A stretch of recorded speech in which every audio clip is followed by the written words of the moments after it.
Praise the lord.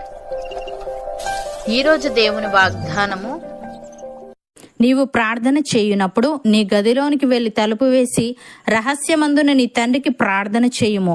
అప్పుడు రహస్యమందు చూచి నీ తండ్రి నీకు ప్రతిఫలమిచ్చును. మత్తయి సువార్త 6వ అధ్యాయము 6వ వచనము. సహోదరి సహోదరులారా, ఈ వాక్యంలో యేసయ్య ప్రార్థన గురించి మరియు రహస్య ప్రార్థన లేక ఏకాంత ప్రార్థన యొక్క ప్రాముఖ్యత గురించి తెలియజేస్తున్నాడు.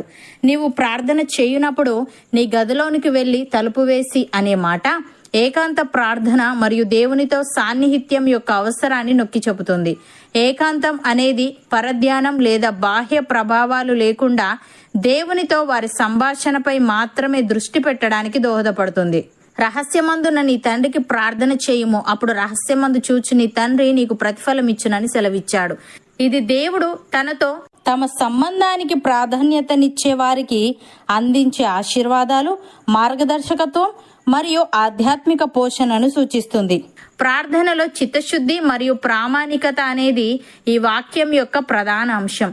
యేసయ్య భక్తిని ప్రదర్శించే లేదా నిజాయితీ లేని వేషధారులకు వ్యతిరేకంగా హెచ్చరించాడు.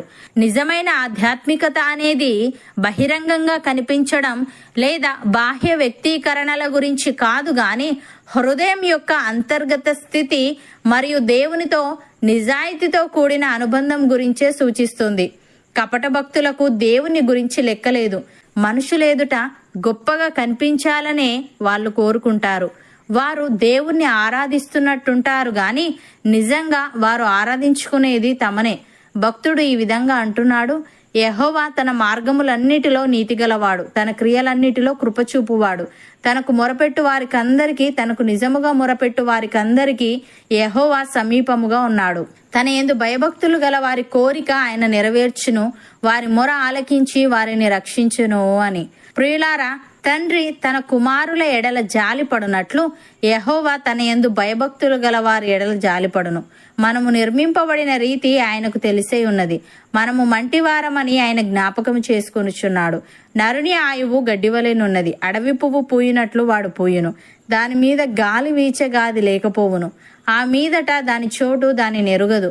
ఆయన నిబంధనను గైకొనుచు ఆయన కట్టడలను అనుసరించి నడుచుకుని వారి మీద, యెహోవా యందు భయభక్తులు గల వారి మీద ఆయన కృప యుగయుగములు నిలుచును. ఆయన నీతి వారికి పిల్ల పిల్ల తరమున నిలుచును. అపోస్తలుడైన పౌలు ఈ విధంగా అంటున్నాడు, నేను చెప్పునదేమనగా, వారసుడు అన్నిటికీ కర్త అయి ఉన్నను, బాలుడై ఉన్నంత కాలము అతనికిని దాసునికిని ఏ భేదమును లేదు. తండ్రి చేత నిర్ణయింపబడిన దినము వచ్చి వరకు అతడు సంరక్షకుల యొక్కయు గృహ నిర్వాహకుల యొక్కయు అధీనములో ఉండును.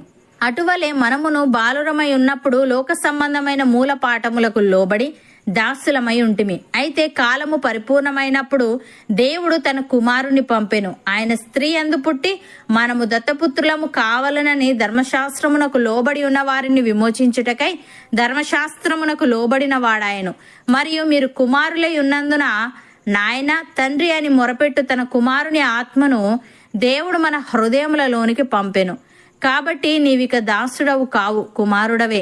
కుమారుడవైతే దేవుని ద్వారా వారసుడవు అని. సహోదరి సహోదరులారా, మనము దేవుని పిల్లలమని ఆత్మ తానే మన ఆత్మతో కూడా సాక్ష్యం ఇచ్చుచున్నాడు. మనము పిల్లలమైతే వారసులము, అనగా దేవుని వారసులము.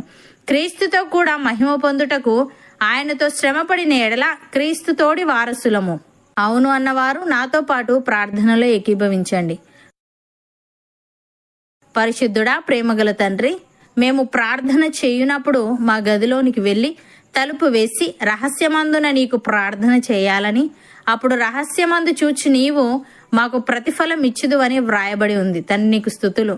దేవా, మేము వేషధారుల వలె ఉండక ఏకాంతంగా నీతో గడుపుతూ నిజముగా నీకు మొరపెట్టే వారంగా ఉండుటకు సహాయము దయచేయమని, నీ నిబంధనను గైకొనుచు నీ కట్టడలను అనుసరించి నడుచుకుని వారి మీద, నీ యందు భయభక్తులు గల వారి మీద నీ కృప యుగయుగములు నిలుచును గనుక, నీ నీతి వారికి పిల్ల పిల్ల తరమున నిలుచును గనుక, మేము నీ నిబంధనను గైకొనుచు నీ కట్టడలను అనుసరించి నడుచుకుంటూ నీ యందు భయభక్తులు కలిగి జీవించే వారంగా ఉండుటకు కృప చూపమని, నీకు వారసులుగా ఉండే భాగ్యము మాలో ప్రతి ఒక్కరికి నీవే అనుగ్రహించమని యేసుక్రీస్తు నామమున ప్రార్థిస్తున్నాము తండ్రి.